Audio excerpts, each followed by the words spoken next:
we're going to see case studies of FSP mapping in Yemen, Somalia, and Uganda.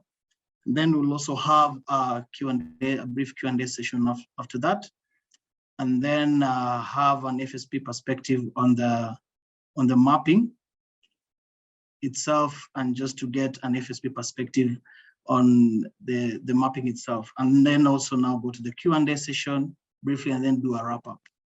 So right before we start, I just like to get to know who is in the room. So we're just going to launch a brief poll so that you can be able to interact. We just want to find out who is in the room.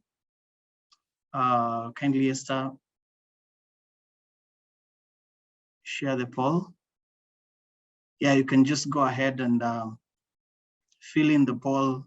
Just like to know also which organization do you work for, and also if your cash working group has conducted any FSP mapping before. I see so far we have a good number of participants spread all across the globe, from Africa to Asia, Europe, North America, and even Latin America. We have some very hardworking colleagues waking up very early to tune in for this webinar. Thank you so much. And in regards to the organization, we have a good number of international organizations, private sector.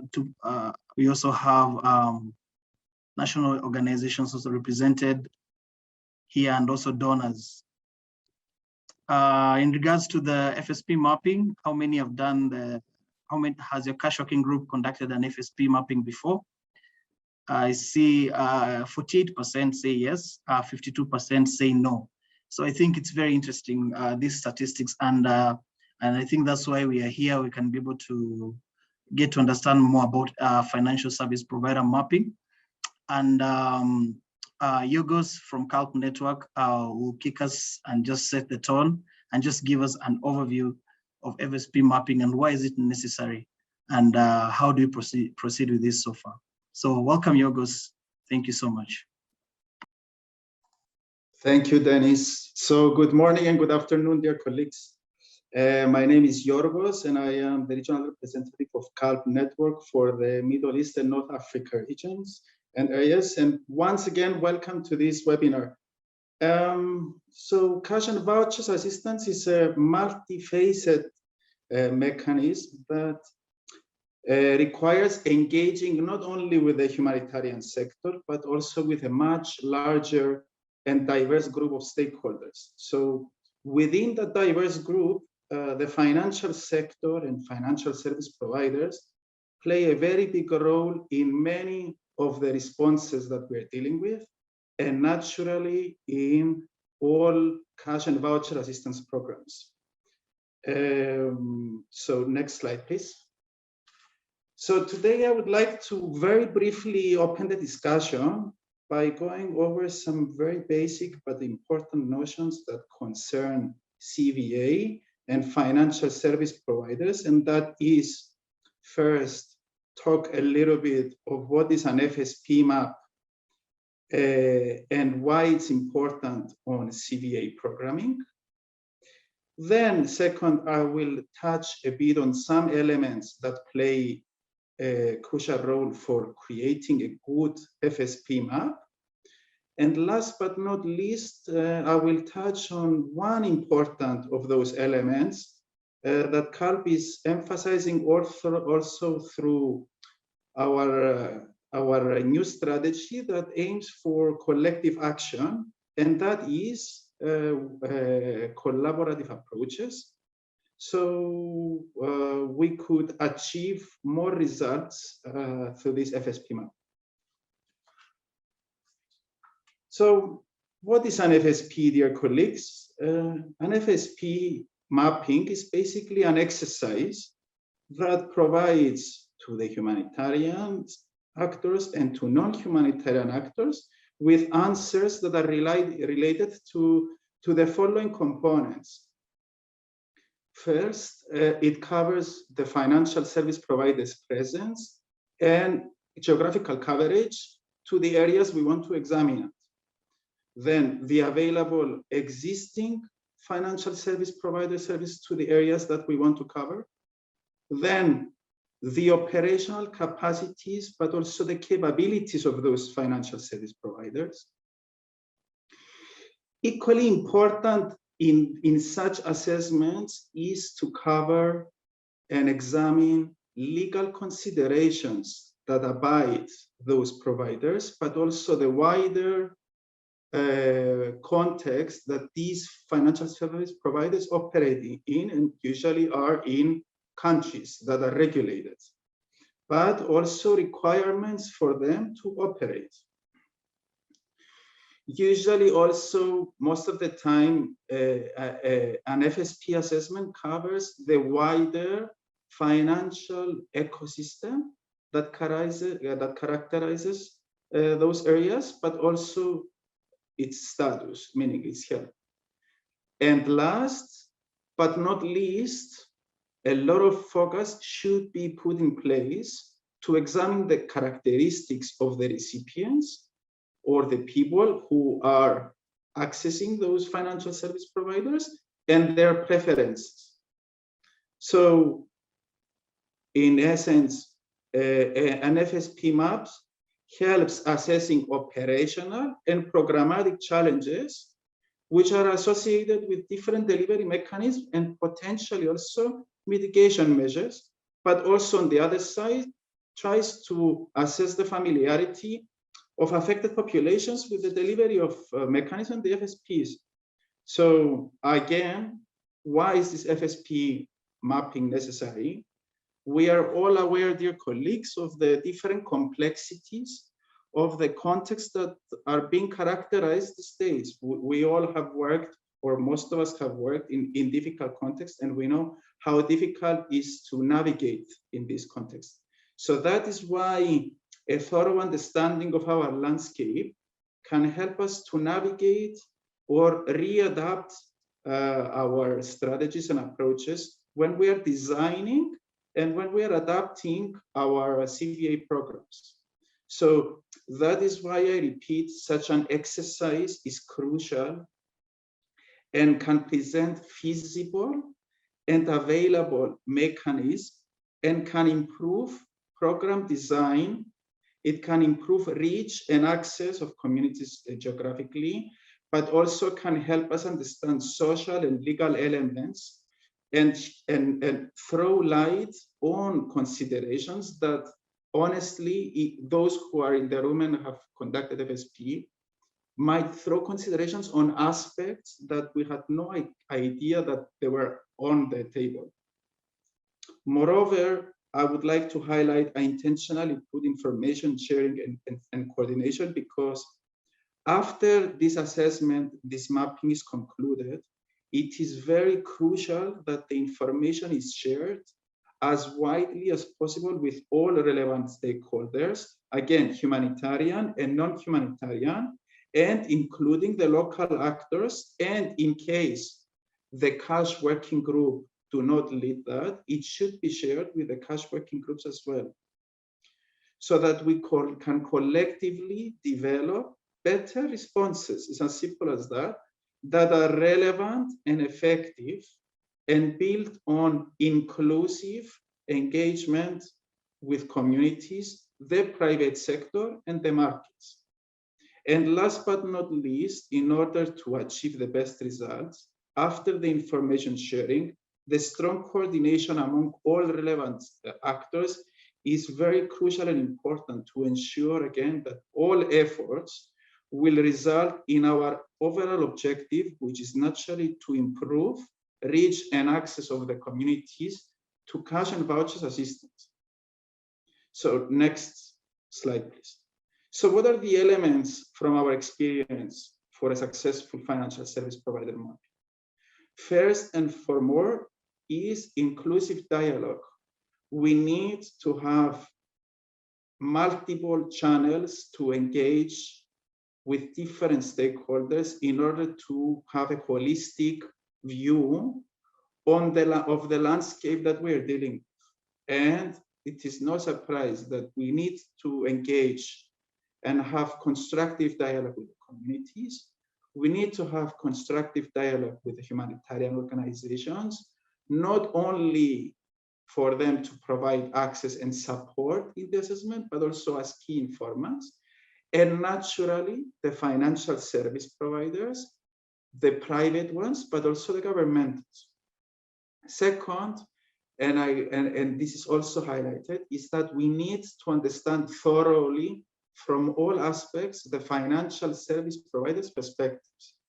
It means not only just mapping and just shallow examining. We need to go and engage with them and be recipient to their advice, but also try to understand, to have an in-depth understanding of the framework they operate, the regulatory, the formal and the informal, and again, the infrastructures that they operate, both formal and informal.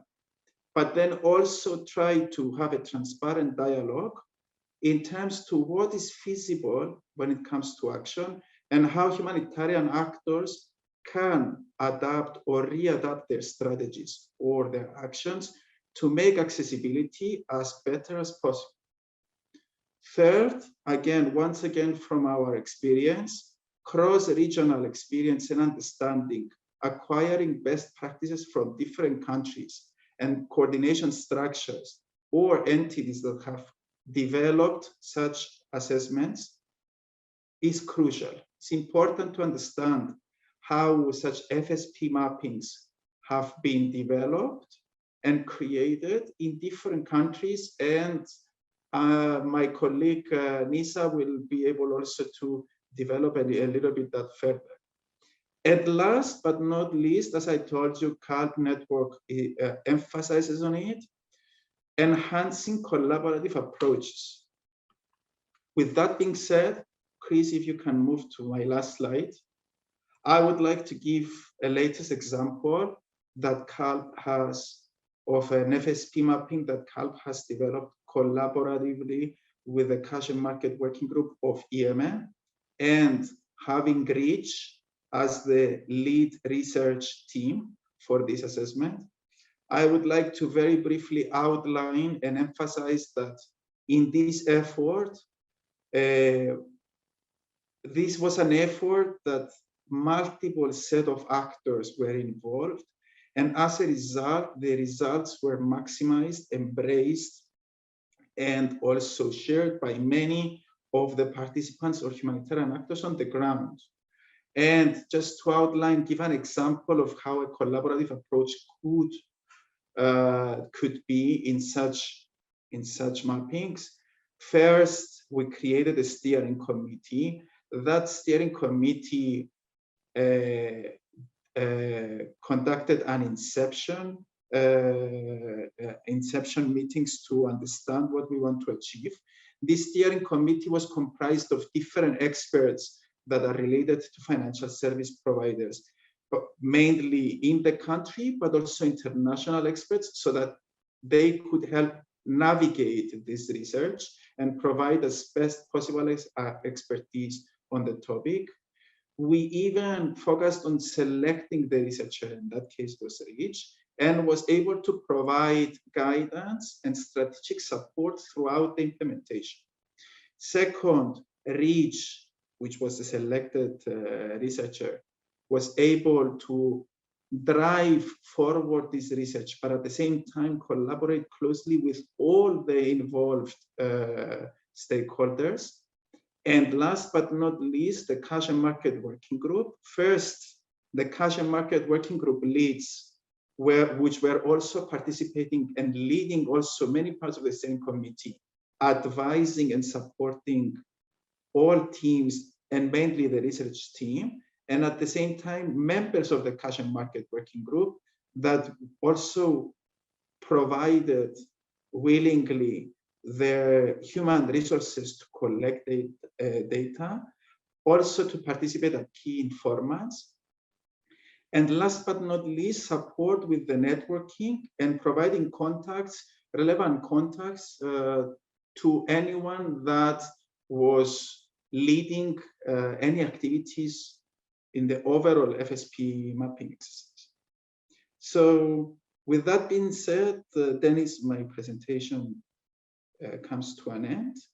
And after my presentation, my colleague Nisa from REACH, that has been one of the leaders of the Yemen FSP study, will take us through more analytically on what happened and how this FSP mapping was developed. Over, back to you. Yeah, thank you so much, Yorgos, for that. I think it was very interesting to see the different elements of what makes a successful FSP mapping. And just to highlight also on it's very interesting to see the collaborative approach that you took to ensure it is as participatory as possible. So thank you so much. I just want to highlight that if you joined us a bit late, you can be able to get the translation for this webinar by hitting on the interpretation button right below there. You can be able to find the interpretation button where you can get this, listen in this webinar in different languages, French, Arabic, and Spanish. I'd just like to thank you so much, Yorgos, for setting the tone. And at this point, I'd just like to invite Nisa, who's going to delve deeper into the FSP, financial service provider and cash voucher assessment in Yemen. And just to give us more insights on the approaches and some of the lessons learned and how we can be able to learn more on this. And in the meantime, kindly put your questions on the Q&S chat so that we can be able to answer them when we get to the Q&A session. Kindly go ahead, Nisa. Thank you so much, Dennis. Sorry, Dennis, can I go ahead and share my own screen?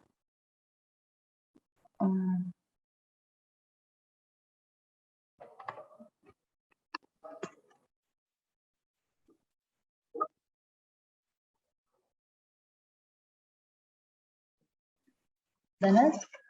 Yeah. We have Can I go ahead and share my own screen? It's already shared on the presentation. It's already shared on the. Can you be able to see it? Okay, sure. Okay. Okay, thank you. So I'll be talking about the CVA FSP assessment that we did on behalf of that I did with REACH and my other colleagues. So I was asked to mainly approach it from a bit of a technical point of view. So I'll be going over the methodology that we used and also how these methodological approaches kind of informed the findings that we had. So if we can go to the next slide. Thank you. So this research was conducted in April and May last year. And the main objectives were to inform to identify operational and potential delivery mechanisms for cash and voucher assistance, to identify financial service providers and their capacity and experience in facilitating CVA in Yemen, and to assess operational and programmatic challenges with each delivery mechanism and also their potential mitigation methods. And fourthly, there was a component in which we assessed the familiarity of affected populations, their familiarity with delivery mechanisms and which FSPs. Next slide, please. So the methodology that we used was a bit of a mixed method approach. So we used qualitative as well as quantitative methods in 4 different surveys. So the first survey was a quantitative key informant interview with affected populations. There were about 112 interviews held, not by REACH, but instead we trained implementing partners to conduct the key informant interviews for us. And Then secondly, there was a qualitative key informant interview with FSPs and also a qualitative key informant interview with humanitarian organizations, both of which were conducted remotely by REACH, and they were semi-structured interviews. And the fourth aspect was a quantitative self-administrated survey. So a survey that humanitarian organizations could fill out independently, and it was circulated by the Cash and Market Working Group. And thank you. Now I will just talk about, for each different method, kind of trying to highlight what were the pros and the cons and what we learned from these methodologies. Firstly, for the quantitative semi-structured interviews, these were kind of like very thorough conversations we had of like 1 or 2 hours with FSPs and humanitarian organizations, and they allowed us to really listen deeply, so we could uncover mechanisms within delivery we could uncover differences within delivery mechanisms, and in that way we were able to highlight best practices and how approaches differ, which I don't think we would be able to materialize if it was a quantitative approach. And also it allowed us to clarify CVA definitions, because they can sometimes be a bit multi-interpretable. So during these dialogues we can ask FSPs or humanitarian organizations to define what they're actually talking about. And the conversational style that we used was quite useful to establish a relationship with FSPs, and also to really learn from the FSP's experience and perspectives on CVA in Yemen. But on the other hand, it was quite can we go back? Sorry.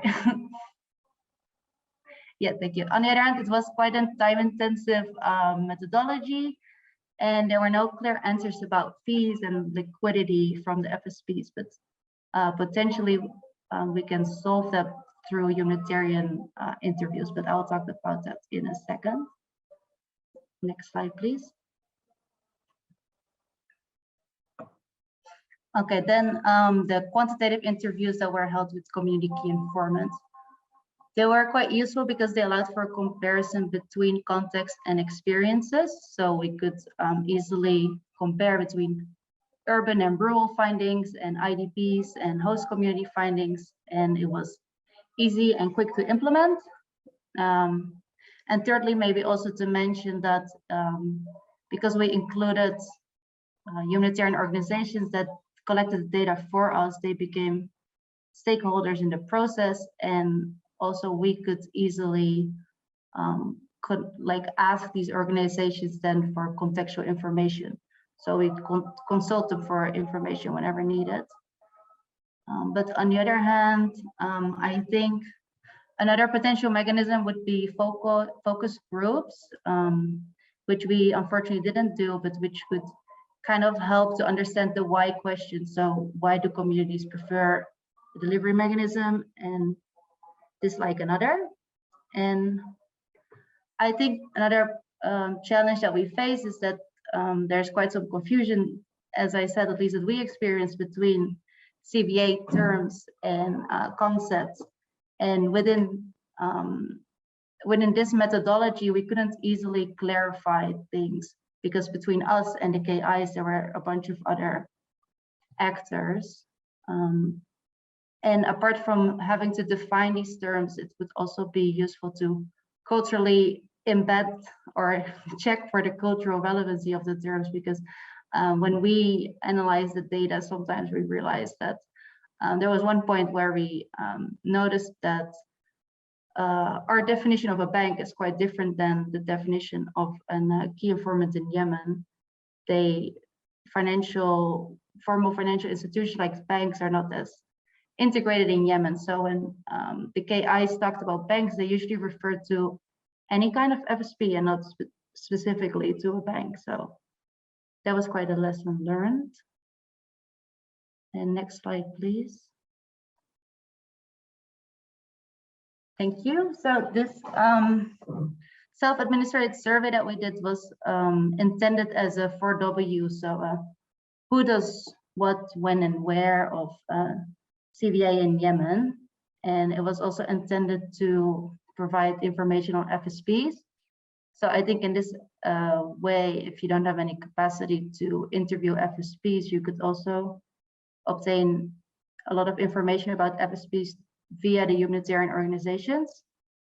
And for us particularly, we also use this because we thought we could check findings between FSPs and humanitarian organizations. But these were nice ideas, but unfortunately they didn't really work out because we had very limited participation in this survey. Lesson learned was, I think, that the survey was too long and we could have communicated better why we were asking people to dedicate their time to fill in that survey. So we could have asked them why, we could have been more clearer explaining that we wanted to create this 4W system and how that would benefit the participants. Next slide, please. This is basically highlighting what Georges also said. I think for us, the fact that it was a participatory process, which included different perspectives and also different actors that contributed, really made the findings more like deep and rich. Basically, every actor contributed through their own, with their own comparative advantage of what they're best in, right? So you had CALP and the steering committee that has the latest knowledge of the CVA field, and they were quite contributory because they read our drafts, for example. There was REACH that does the research, the Cash and Voucher working group that contributed through their network, and the implementing organizations that contributed by supporting in data collection and providing connections with the FSPs, and also by participating in SAKI themselves.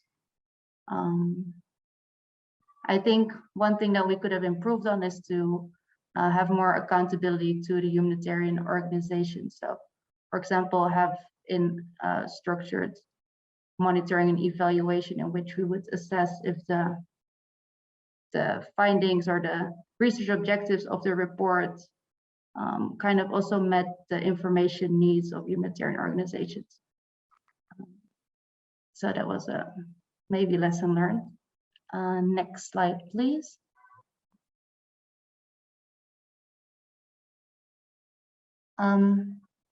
As a conclusion, some of the lessons learned is to have a participatory assessment using a methodology that best suits the research goals and also is adaptive and responsive to the resources that you have at hand, and adopt a clear-cut, unambiguous, and maybe also culturally embedded glossary of CVA terms.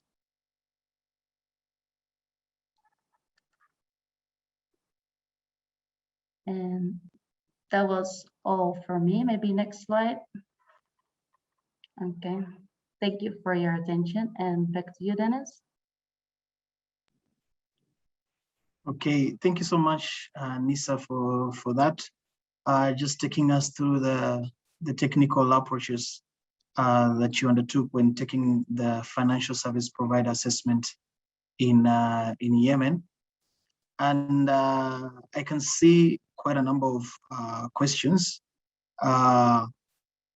However, kindly just allow us to go to the next presentation, and then we take questions after that, so that we can allow the next presenter to present, and then we take questions after that. Thank you so much. Over to Francesca, who is the Somalia Cash Working Group co-chair and also the program coordinator for the Somalia Cash Consortium. So welcome, Francesca. Thank you so much for joining us today. Thank you, Dennis. Thanks, everyone. Next slide, please. So a very brief overview on the financial service provider mapping that we did in Somalia. Of course, in terms of vision, it was the capacity to support cash transfer organization to deliver cash transfer in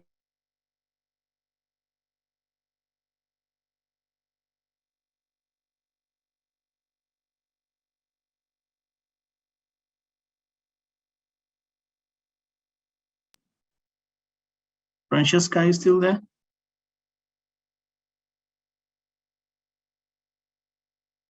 Francesca is still there? I think she, oh, are you still there? Can you hear me, Francesca? You're on mute, you're on mute. Sorry, it just blacked out and shut. Okay. Okay, where did I stop at? So the objective is to identify the financial service provider and map the cash transfer related services that can be provided by this FSP at regional level. So how, just very quickly in terms of the structure of the National Cash Working Group in Somalia, we have the national level, which is chaired by myself together with WFP, and then we have sub-national cash working groups at state level currently, and it used to be a regional level last year, with the idea that they focus on coordination on the ground and identifying any gaps of partners that implement in those areas. And then we have the technical work streams, one of which is the financial service provider. So in terms of the methodology, the financial service provider led on the mapping of SSP in Somalia with the use of a quantitative online service and in coordination with all the cash working group sub-national chairs. Next slide, please.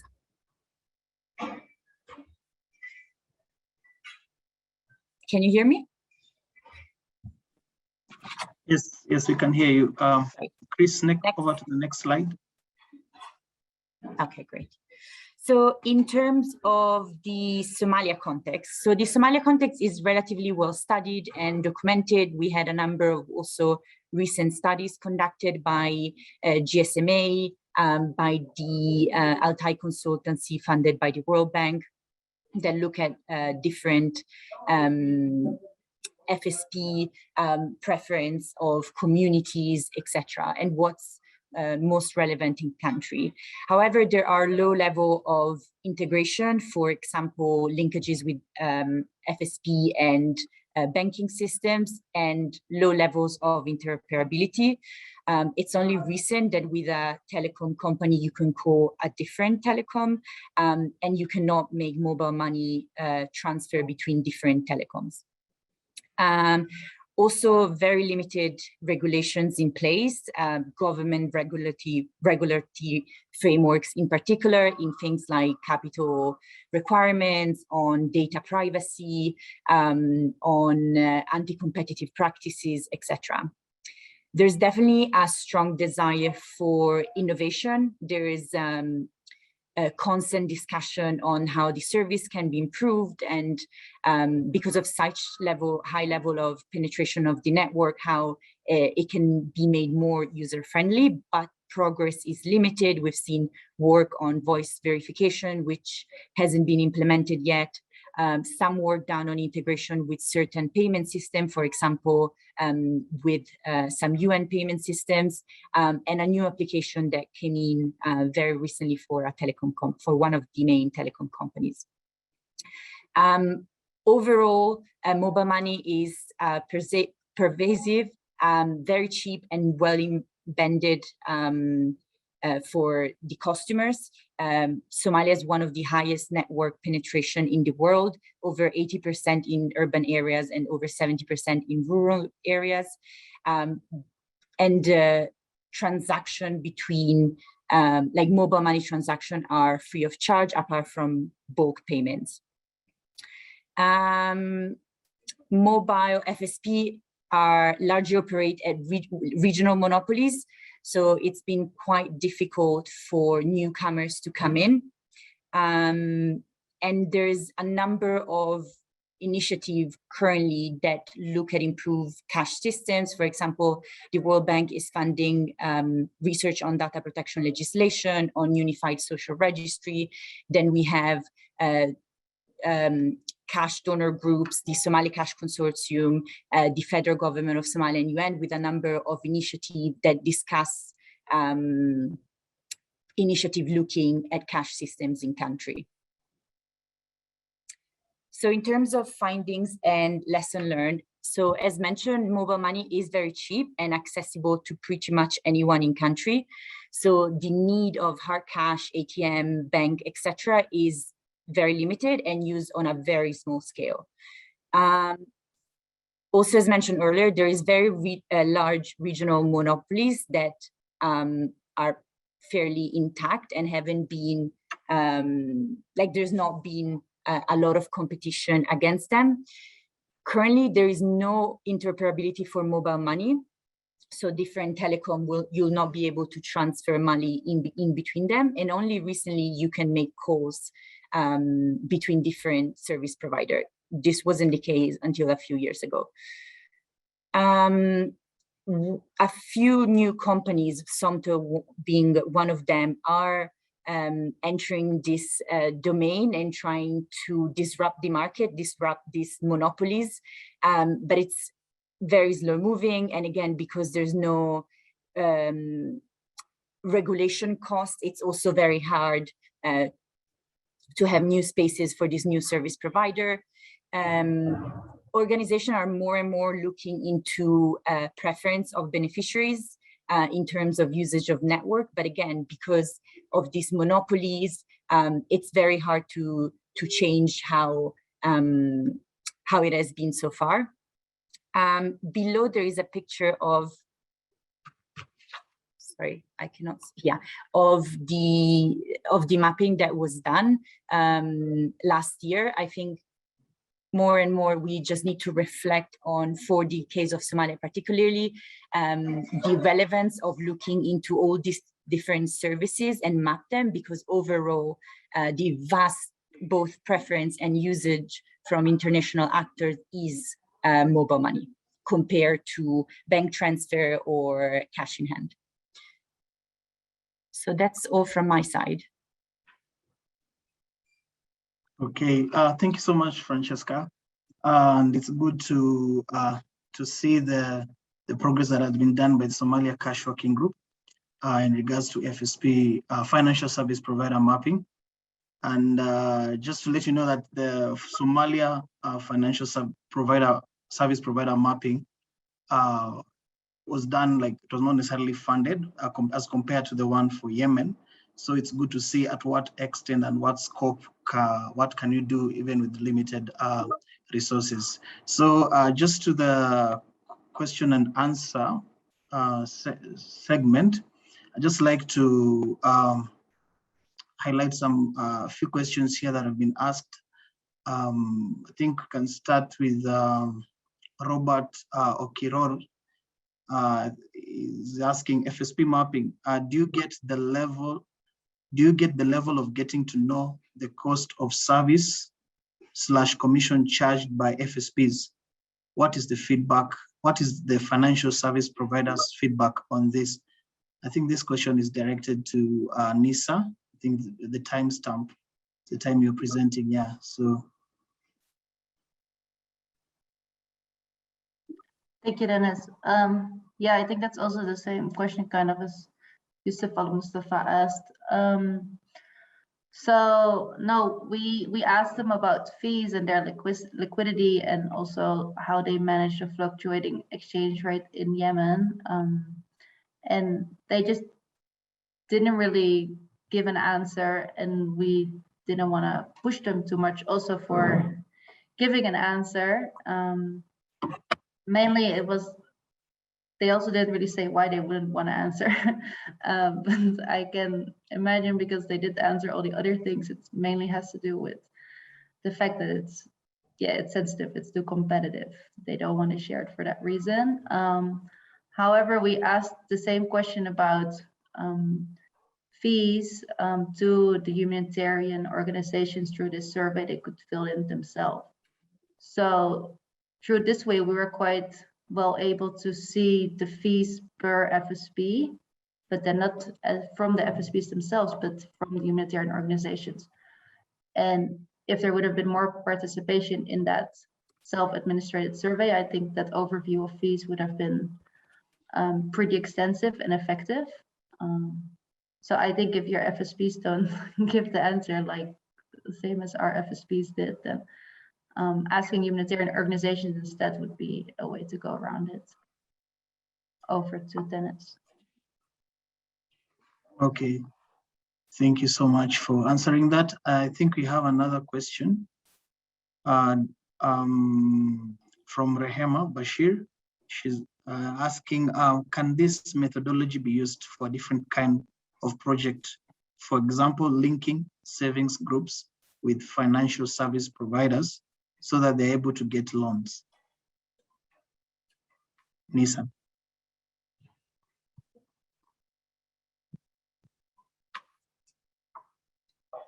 Thank you, Dennis. Potentially, it sounds pretty specific. So then maybe having a qualitative assessment like the one we did to some extent would work.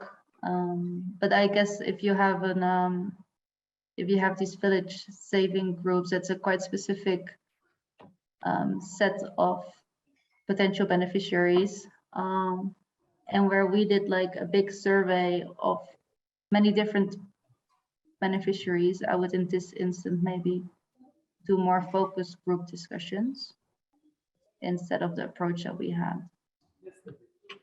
But it's hard to say because I don't know too much about the objectives, of course. Over, Dennis. Okay, I think another question, what about using some qualitative assessment in order to prepare the quantitative questionnaire, for e.g. for the comprehension of banks?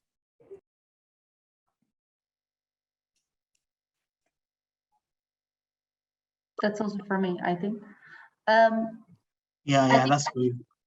In general, will be a very good practice to, whether it's a qualitative or quantitative survey, to always have a bit of a pilot survey where you would interview a few people to test out the tool.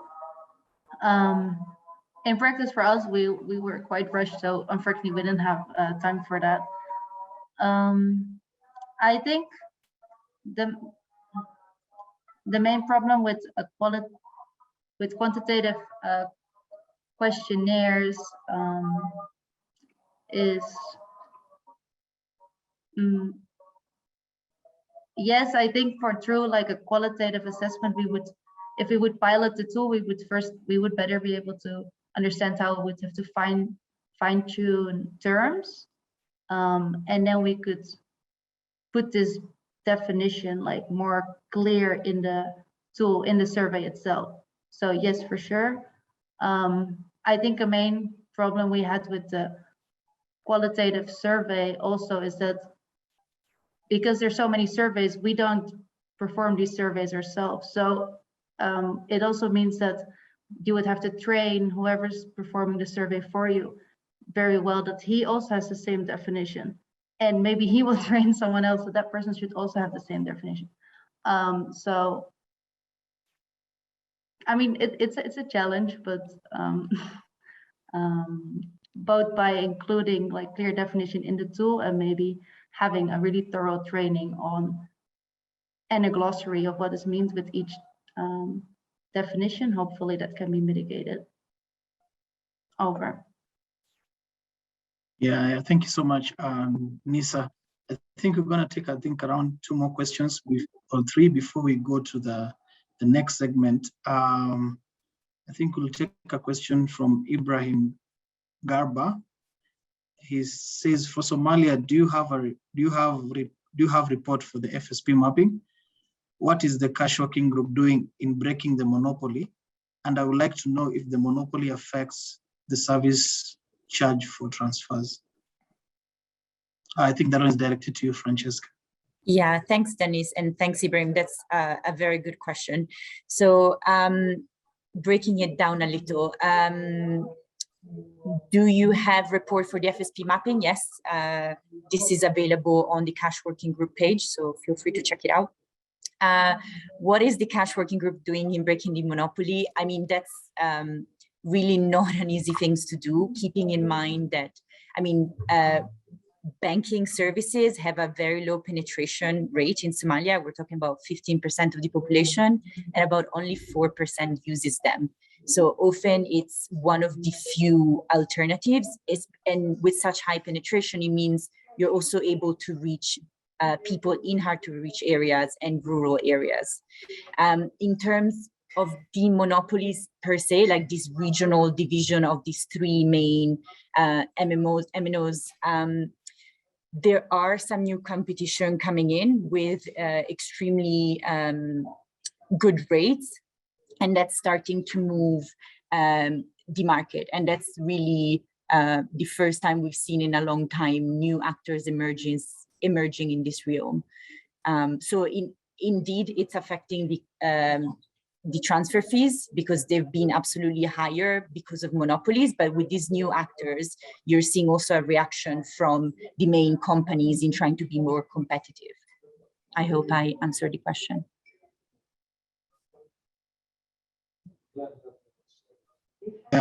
Yeah. Thank you so much. I think we're going to take another question. I think this time around, I think this one was during Yogo's presentation. Basically, in terms of inclusive dialogue with stakeholders, how do we reconcile a situation whereby the collaborative approach could create an artificial or unfavorable market that gives room to non-competition in the market system?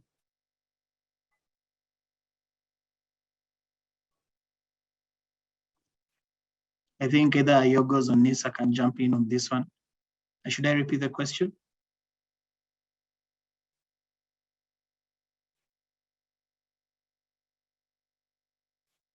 Yes, please, Dennis. Let me just go through the question again. Sorry, what is the question?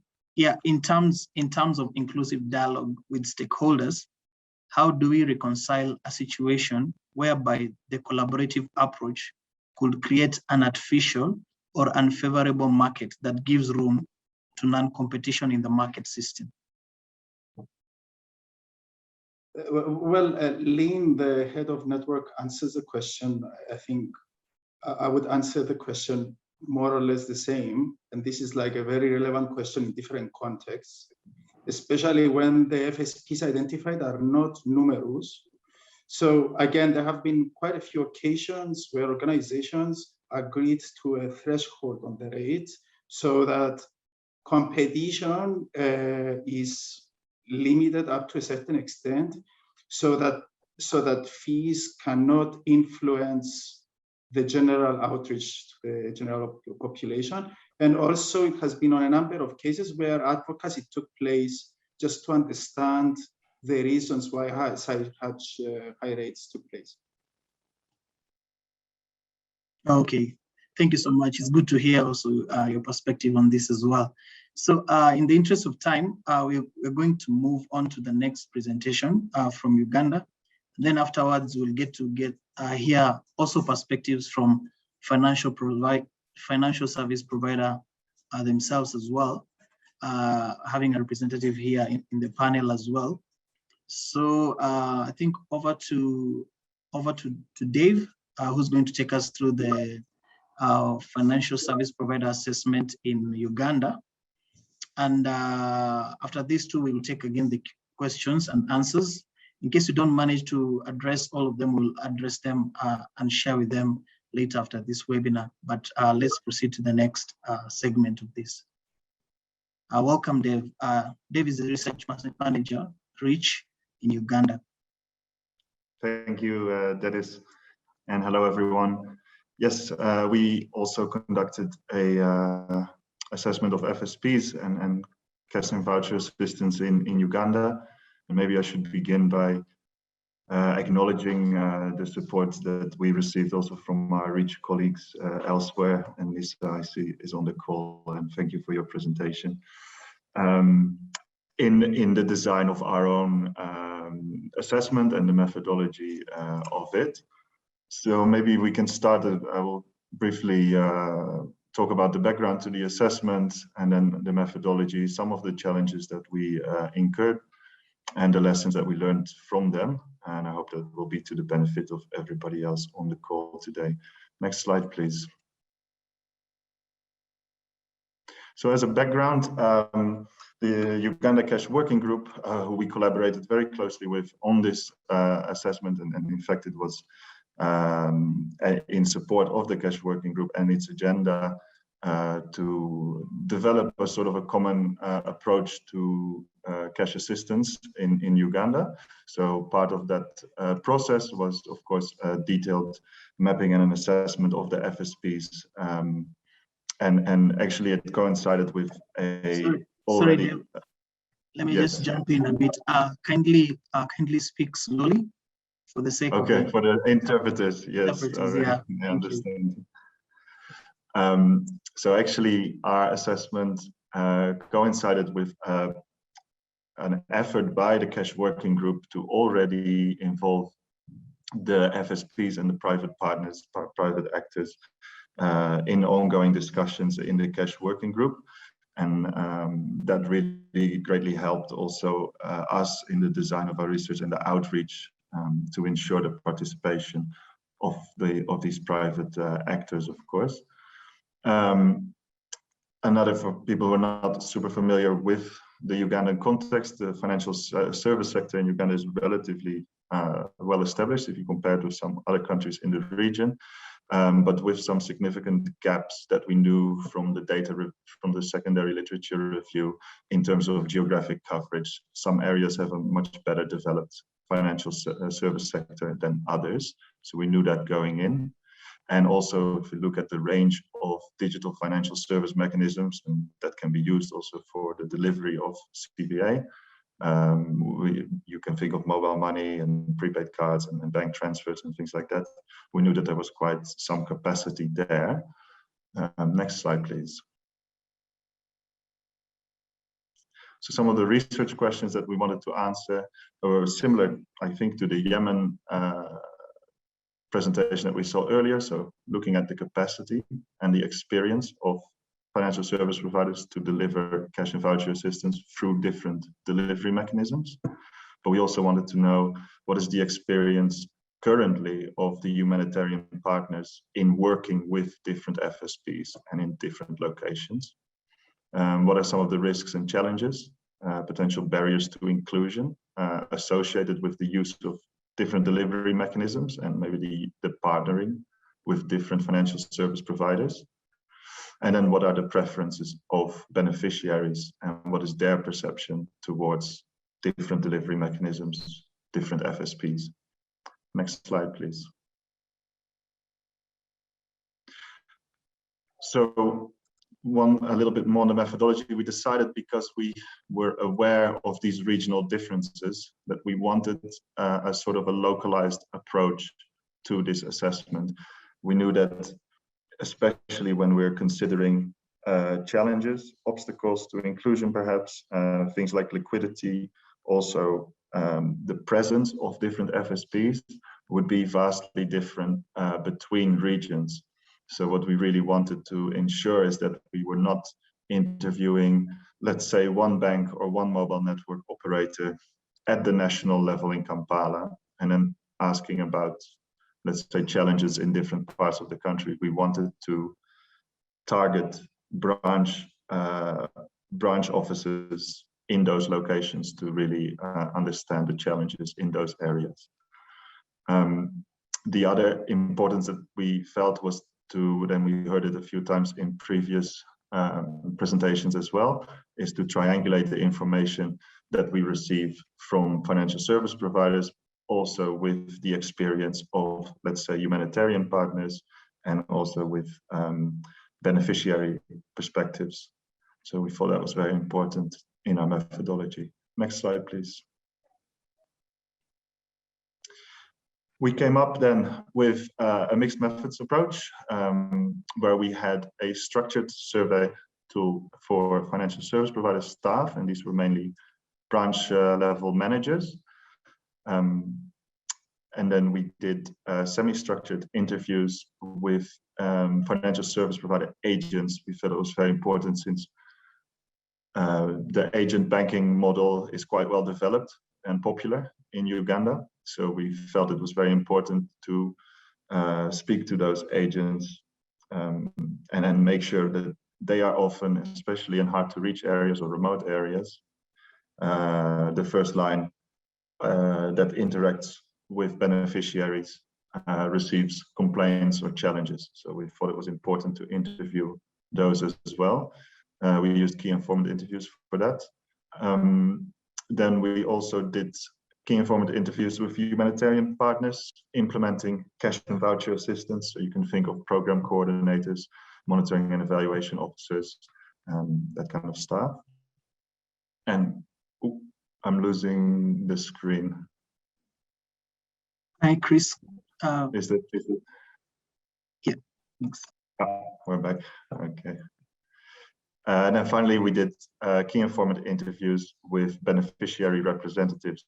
And in Uganda, you have the Refugee Welfare Council that also includes, you have different levels, but you also include representatives for, let's say, persons with disabilities or women representatives, this kind of thing. So to get those perspectives as well was important. In total, we conducted about 180 interviews. 79 of them were structured interviews with FSP staff, and 101 were qualitative key informant interviews. Maybe last thing I should say about that was that data was collected in July and August last year. And that's important because we will get to the challenges, I think. Next slide, please. One of the biggest challenges that we had was that July and June coincided with a big spike in COVID cases in Uganda. And this meant that the country went into a full lockdown where movement was heavily restricted, and data collection in the settlement or in-person interviews were not possible. This affected us in several ways. We had to revert to phone interviews, of course, and participation engagement with the FSP was significantly, let's say, challenged by that. The tool was quite long, and you can imagine the FSP staff are people who have a normal working day. Oh, we're losing the screen again. They have a normal working day, and so asking them to take an hour and a half to go through a relatively long tool was quite difficult, but we managed ultimately.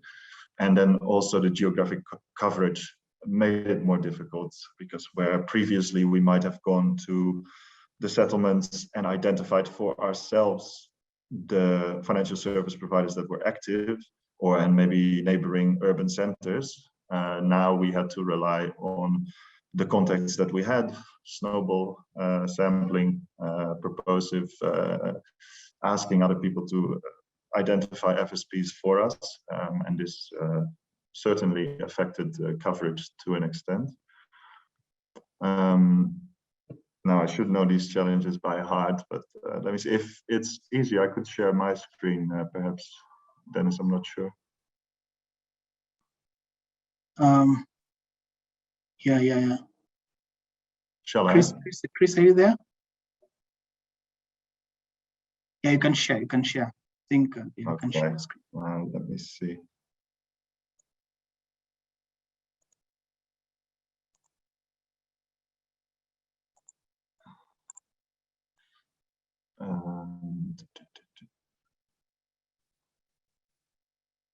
Let me see.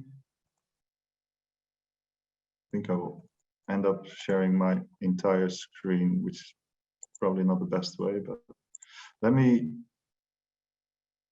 you could tell me if you see my screen. Yes, you can see it. Just do the presentation view so that you can slide show. Yeah. So I think we had this. It's okay. Yeah, now we can see it. We can see it. All right, I need to minimize you.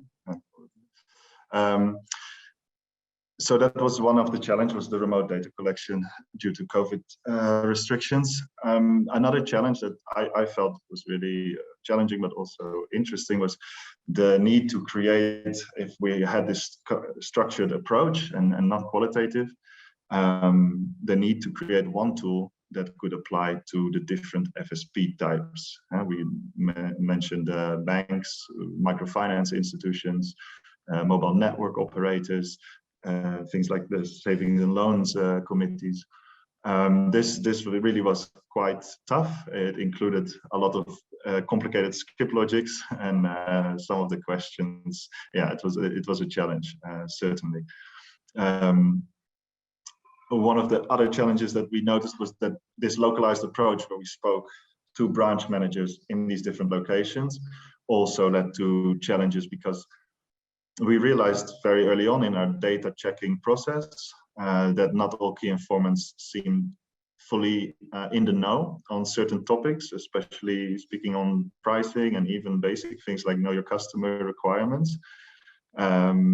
So essentially what we realized was that if you ask 4 branch managers in a bank what their pricing would be for a certain bulk transfer, you would get 4 different answers. And even when you ask them about their pricing model that they employ, even then you will get different answers. So that was a bit unexpected and a challenge. That ties in with the next challenge, was a lack of an ability. Of course, we were relying on FSPs to self-report certain data, especially when it comes to challenges, let's say with liquidity, but also pricing and these kind of things. And we do not have the capacity to really independently verify all of those responses. So that's a little bit of a challenge.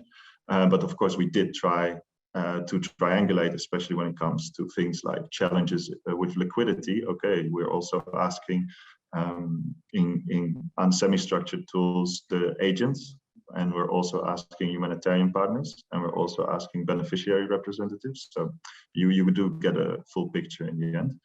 And then finally, there was a reluctance on the part of some of the FSPs to share data that was considered sensitive, such as pricing, but also other questions. And this inhibited our reporting, because essentially, combined with the challenge of getting participation over the phone, we resorted to saying, okay, we will not report in the report when it's about sensitive topics. We will not report the bank or the MNO or the particular name. We will report at the level of the type of FSP. So whether it's a bank, whether it's an MNO, or whether it's a microfinance institute, for example, but not go beyond that. Next slide, please. Oh, no, I'm doing it myself now. Apologies. Lessons learned. I would say if I had to do it again, or we could do it again, I would much prefer in-person over remote data collection that would allow for very nice GIS mapping of different FSPs, and especially their agents in the remote areas. You could have a very nice simple tool for agents that says what kind of services are they providing, who are they providing it for, GPS coordinates. It would be a very neat, I think, tool. And that brings me to the second bullet point, which is next time I would opt to split the tool into that information that you want to obtain on a local level. So maybe the challenges that you want to ask about, maybe the size of the agent networks, the type of presence that they have in certain areas. But then other data such as pricing, KYC requirements, experience in facilitating humanitarian cash transfers. You can ask that at a national level, maybe through a key informant qualitative tool, and obtain much more reliable data that way and have a nice conversation. So I would split those two tools and sort of go for a mix of the approach that we had now. 1 minute. Yeah. 1 minute. 1 minute, yeah. All right, this is the last slide. So in that sense, I think my last lesson learned would be the collaboration that we had with the Cash Working Group in this was absolutely crucial to the success. The Cash Working Group helped a lot in engaging the private sector, engaging the FSPs, and then sort of help pre-mapping so that the FSPs, so that we know more or less who and what type was around. And I would say in terms of doing another FSP assessment anywhere else, that is really crucial and ties in with what we've been hearing today, which was the collaborative approach, I think. For me, that was it for my presentation. Thank you for listening. I'll take questions if there are any. Back to you, Dennis. Thank you. Thank you so much. It's Dave, it's interesting to see the similarities and also the differences as well on this. Over the next, we're going just to get some perspective from financial service providers. I know this is a financial service provider mapping, so it's interesting to see and also to get to hear from financial service providers themselves. And we have a representative here from Crown Agents Bank and Nkosi Moyo, who will be able to just give us a perspective on this before we wrap up. Welcome, Nkosi. Okay, thank you, Dennis. Good morning and good afternoon, everyone. Yeah, next slide, please. So I think just as a high-level intro, so I'm from Crown Agents Bank. I look after our payment solutions. We are fairly old institution, almost 200 years old. Our core business is foreign currency, which is FX, and payments, cross-border payments. We currently support over 100 currencies across Europe, Africa, Middle East, Asia, Latin America, and the Caribbean. We are also working aggressively to grow our connections to mobile money wallets. So currently we have connections in about 14 countries. Next slide, please. So I think in terms of the topic that I'm talking through, I'll touch on a couple of areas. One, just to give you an idea of what we go through as a financial service provider when we receive and we are responding to an RFP. Our experience may differ to other FSPs, but there could possibly be some common areas. I'll also touch on some of the challenges that we face and where we think we could overcome some of the challenges if there is a certain level of collaboration. And then lastly, I'll just touch on a couple of areas in terms of where we've seen a couple of examples where we have seen collaboration work quite well. So in terms of our interaction with the various actors in the CVA space, it is usually through an RFI or RFP process, though we have regular discussions and meetings with some representatives of some of the organizations.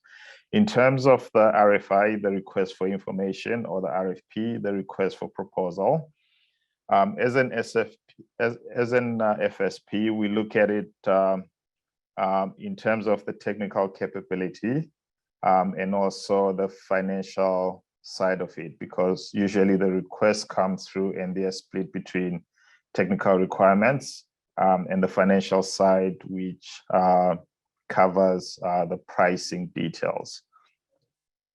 From a technical perspective, the first step that we would normally go through is just to evaluate if we have the capability to deliver the solution that is required. And if we have, then we move on to the response. If we do not have the capability, We then look at whether we can work with other partners who could be other FSPs. So this could be other banks, it could be fintech entities or similar players to see if we can jointly put forward a solution. So if we can address it directly or between us and the partner, we will then evaluate the financial side, just looking at based on the information provided, which you usually the volumes, the value of the payments, the number of payments. We try to estimate based on the level of pricing that we are going to put forward, just to get a sense of what will be the commercial or financial return for the organization. And then we go through an internal process just to say, to get that sign off to say, okay, technically we are fine, financially everything looks okay, please proceed. And then we go through several iterations of the proposal, so initial draft, and we keep revising until we address all the requirements. And just to highlight, there are cases where it may not make commercial sense for us to do a particular project with a client, but there may be a social impact benefit, and we feel that we want to participate. So it's not always about the money. Next slide, please. So in terms of some of the challenges, and I've put quite a lot of detail on the slides, but in interest of time, I'll just give high-level overviews. The first challenge we face is just the difficulty in learning of the RFIs or RFPs that have been circulated. It comes through different, sometimes the customers will send directly to us. Sometimes we'll pick them up off a website. So there really is no consistent way of being aware that there's a requirement or a request for information or a request for a proposal. And I think from a FSP perspective, we just feel that if you as the actors in the space are not reaching all the FSPs, you may be missing out on certain solutions that could add value to you. The second point is around some of the tenders are very prescriptive in terms of the requirements. So we can go through a tender and it has a very rigid or set scoring system and a very set list of requirements, which in our view tends to limit the flexibility for an FSP to come through and maybe propose an alternative solution that may not be exactly what you are thinking of, but which could potentially add value to your program. The third challenge, sorry, next slide. The third challenge that we typically see is that I think it's the landscape that we are in is constantly changing in terms of solutions. Again, similar to the previous point, if a request comes through and the requirements are cast in stone, it's a bit difficult to highlight some of the options that are out there. So I think as FSPs, at times we think if there was flexibility around developing some level of proof of concept, so you are not necessarily committing to awarding a particular FSP a mandate, but you're working with the FSP to say, we have a problem, this is the problem. How do we find solutions to address this problem? I think you will probably find a number of FSPs who will be very happy to collaborate with you in terms of developing solutions, in terms of developing a proof of concept, testing it, refining it, and gradually, in a sense, building the next generation of solutions. Because I think if you look at it currently, a lot of it is driven by, even if you transfer funds to a beneficiary, there are a lot of challenges around liquidity. So it means there's a lot of cash that needs to be available in different locations, as an example. And that requires a lot of effort, it's a lot of cost, and the security risk associated with managing that cash. So when I talk of next generation solutions, I imagine a world where we have ecosystems that are not as dependent on cash as we are today. Probably the last point, just to highlight in terms of, I think the previous speakers also highlighted some questionnaires that went out to FSPs, and maybe the responses that came back were not as expected because the questions were quite lengthy. We tend to find that there are some extremely difficult RFPs to respond to, and it takes quite a lot of time and effort in terms of going through that particular RFP and trying to provide the responses as per the layout.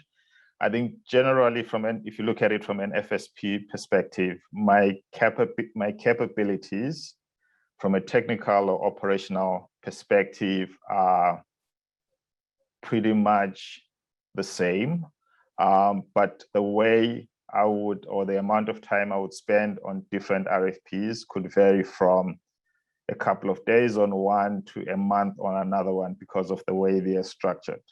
So again, we feel maybe there is some room for FSPs, for the various actors in the humanitarian space, just to look at the RFPs that are issued, try to see if there is best practice, or in terms of whether it's templates, in terms of structure, that could help to make the process easier.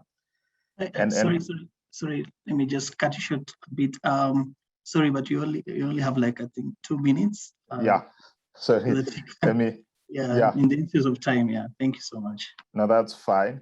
And probably the last point on this slide is we do a lot of RFPs, and I think it's the same for other FSPs, but we do not get feedback on most of them. So even just to say we have concluded the evaluation, that doesn't really come through. So I think feedback would be quite useful. And probably last slide.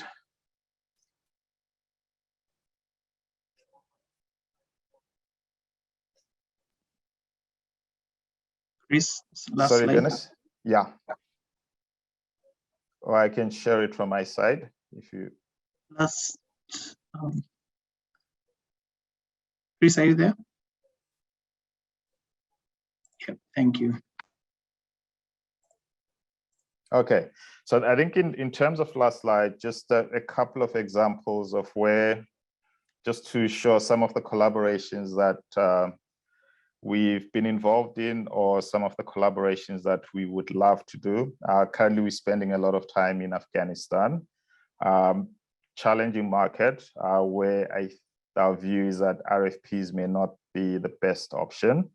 So for example, through a collaboration, we've been able to assist the UN in terms of getting cash notes into the country.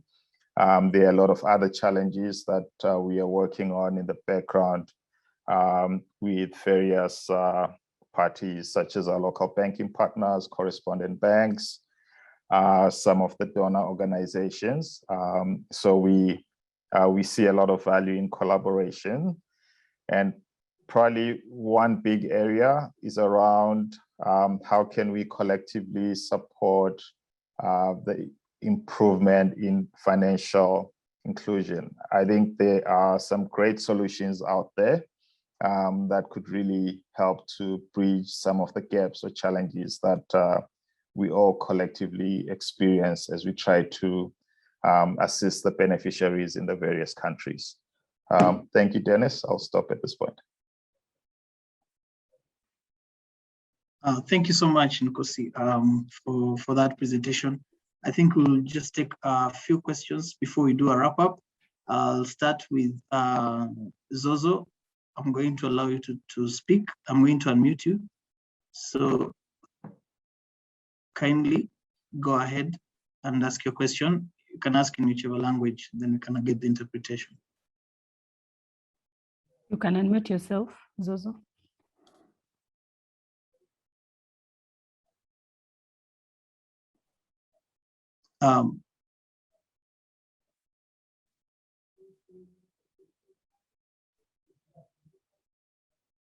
Maybe you can go to Adriana.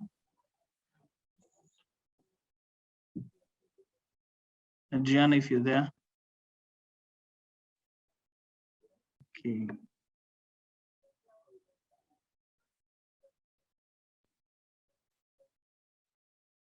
Okay. Nathan, are you there? Yes, I am. Yeah, please go ahead. I am from a service provider in Uganda, Equity Bank Uganda. And I participated in the exercise. And we can't hear you. Can you hear me now? Be more audible, or maybe move closer to the mic. I don't know. Can you hear me now? Yeah, go ahead. Yes, I participated in the exercise, and one of the issues I noted and compared notes with my colleagues was the terminology used sometimes in terms of asking what is your fees. I was asked fees for cash deposit, which ordinarily is free, but when I queried, it was supposed to be for processing a payment, which attracts a fee. So of course that will, it by itself being, you'll get different responses from different staff in the same bank. So I think we would ask that in future, maybe this is tested, the questionnaire is tested, so that we can get, for uniformity of responses. Thank you. Yeah. I don't know if Heba, are you around?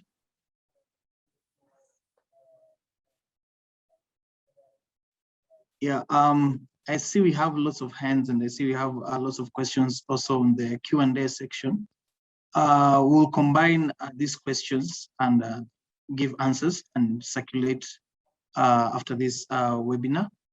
And in the interest of time, I'll just like us to do a wrap up, since we are coming to the end of this, or maybe just do a wrap up of this webinar, and then we'll be able to compile all your questions and share them with you. I know that it's a very interesting topic and there are lots of questions. You can just post your question on the Q&A, and then you can be able to respond later. Sapenzi, over to you for the wrap up. Thank you. Thank you so much, Dennis, and thank you to all of you for participating today.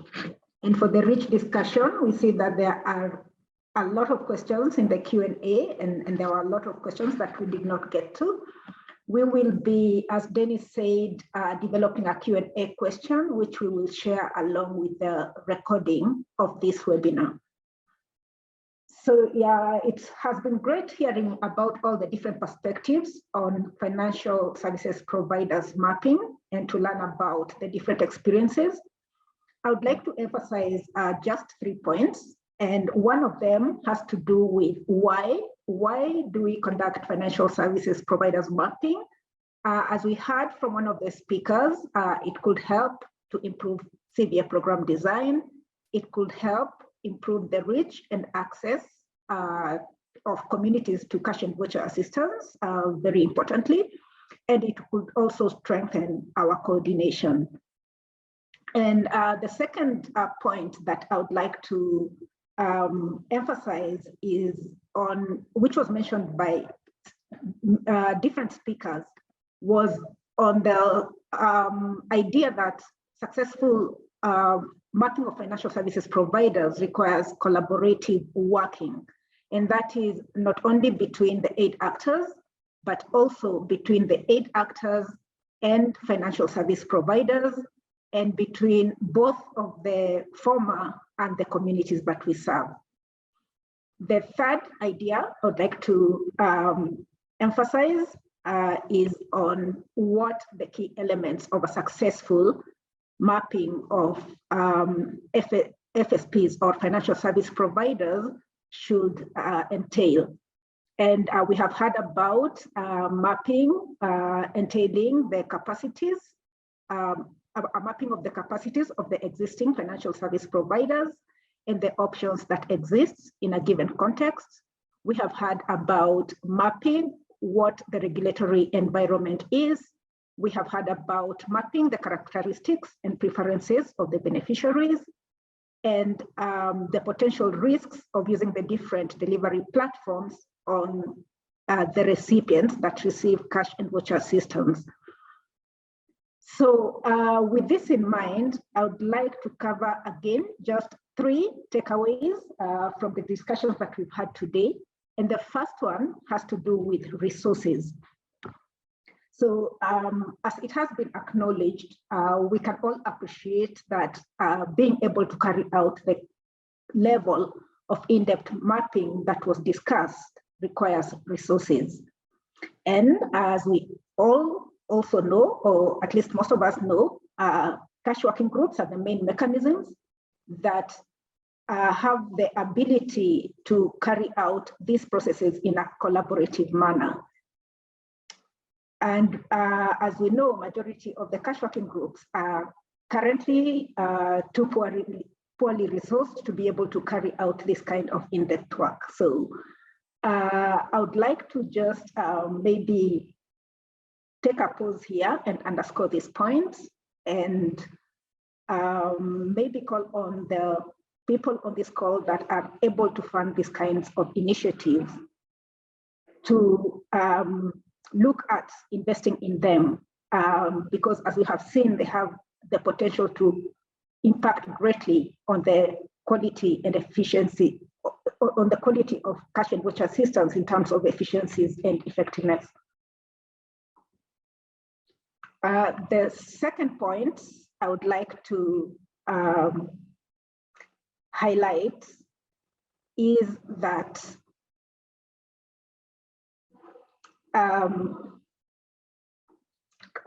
cash working groups, as we have seen from the call today, cash working groups have carried out FSP mapping, but the approaches have differed depending on the amount of resources available to them, the time available to them, and why they are mapping. Sometimes these exercises are being done in situations of crisis.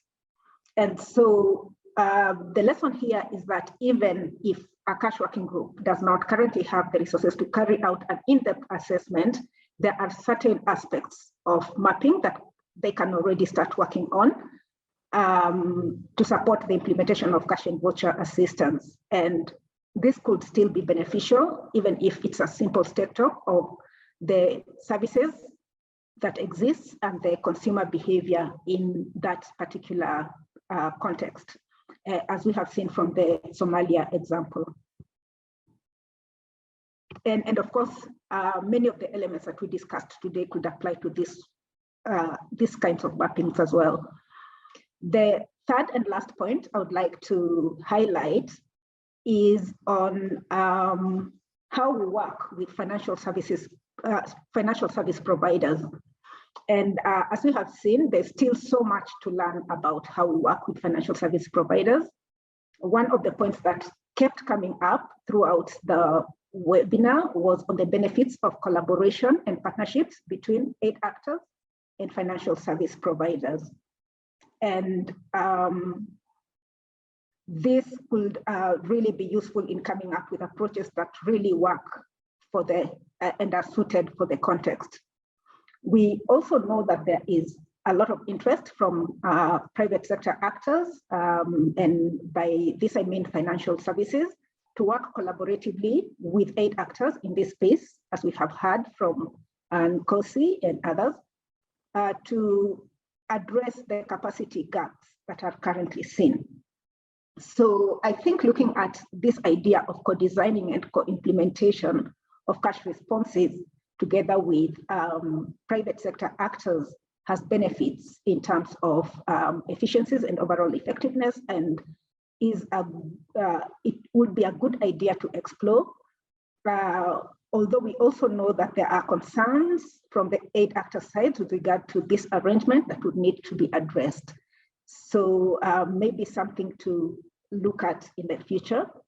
And so as I finish, I would like to say that this is an area that is fast evolving. There are, as we have seen, interesting ideas that we could pursue. So I will say that this is just the start of a conversation and on how we could mobilize and collaborate to address the issues at hand. And maybe just to mention, CALP is in the process of recruiting expertise in this area on digital payments and data responsibilities to help us do more in this area. So please watch the space. There will be more to come in the coming days. And so, I will stop here. I see that we ran out of time. Thank you once again for joining us today. Many thanks to all the speakers and the panelists. It has been a great pleasure, and have a good rest of the day. Thank you.